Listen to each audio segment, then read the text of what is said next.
So now we're going to have a look at how to create form fields and to lock the form so that people can't make changes apart from those that you actually want them to.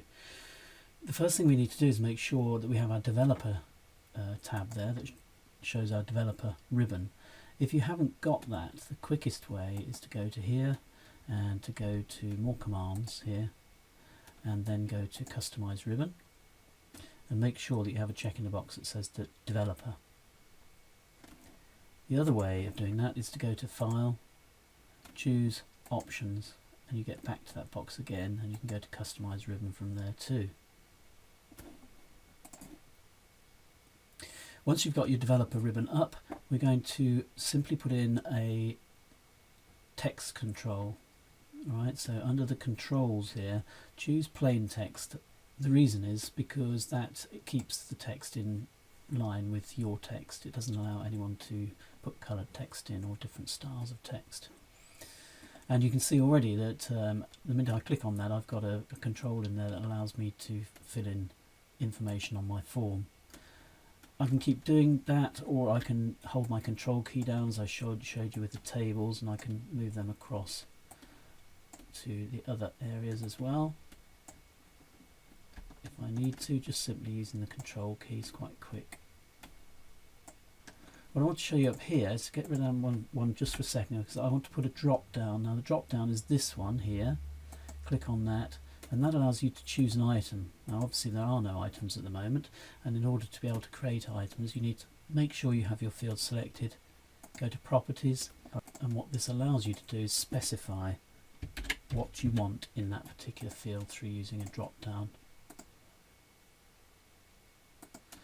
If for whatever reason you need to change the text in here, then you'd need to go into design mode and just change the text. So maybe you just want to type in there, instead of all that text, you want to put in there forename, and then make sure to come out of design mode again. This table down here is actually a table with borders hidden.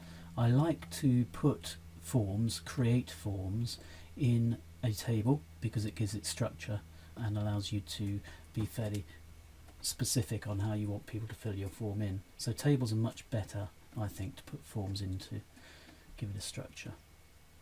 But all I've done with this one down at the bottom here is I've taken the borders off, by which I mean I can go to either design tools here, there's borders here, or I can go to home and there are borders here. And all I've done is I've just taken off the borders, so I've put them back on again. You can see that's a table. If you get what they call grid lines, I'm going to take that border off again, but if you get grid lines showing like this and you don't want them, then simply select the table by clicking there, going to borders and view grid lines, just take that off there. But either way, with or without borders, a form is much more stable in a table. The next thing I want to show you is a checkbox, so a yes/no option. And what I've done down here is, as you can see, I've just left those blank at the moment.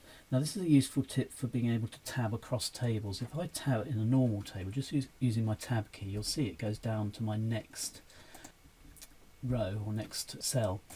If I want to tab across a cell, I can use the control key in conjunction with the tab, and as you can see, it just clicks across the cell there. And this can be quite good for saving you time in terms of actually having to put another border in there, because that's the other thing you could do, of course, is to put another column line in there and then stick your controls in that actual separate column. But much easier to use control and tab. So back to our developer tab, and let's have a look. This time what we want is a checkbox, which is this one up here. Click onto there and you can see it gives you a checkbox. And I'm just going to put here the word yes, and then I'm going to put the word, just tab across there, no, space. Again, if you want to, you can just hold your control key down and copy across like that, and when you've done that, of course, rather than keep going to the checkbox control, you can just drag that down to here and use your tab key again to move it across. This one down here is quite interesting because obviously we can't fit that all on that one row, so what I might do there is copy it and then just come in front of the word yes, the control tab, to keep going across the to the next line down, something like that.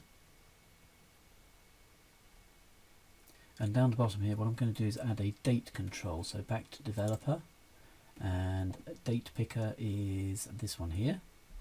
Just click on that, and again, if you wanted to change the wording there, you could, but what that enables you to do then is to choose a date, either today or sometime in the past or future. That's a basic form. The next thing I want to show you is how to lock this form. So at the moment I can make any changes I wish just simply by clicking in cells, because this is an unprotected document. And what I want to do is restrict the editing just to the fields that I've filled in there. So by doing this, I'm going to restrict editing here. I think restrict editing is under review. Yes, it is, just here under review. But I'm going to use developer. And I'm going to click this box here which says editing restrictions, allow only this type of editing in the document, and I'm going to choose filling in forms. Now what we can do is then lock the form. It's preferable to add a password here so that people can't get in and change it. I'm not going to do that for now, but of course if you use a password, just make sure that you remember it, and click OK. I can then close that, and what you'll find then is whenever I try and make any changes to any part of the document except those fields, it won't let me click into any of those fields. And there's my choose an item, and there is my pick a date, and my yes no options here as well.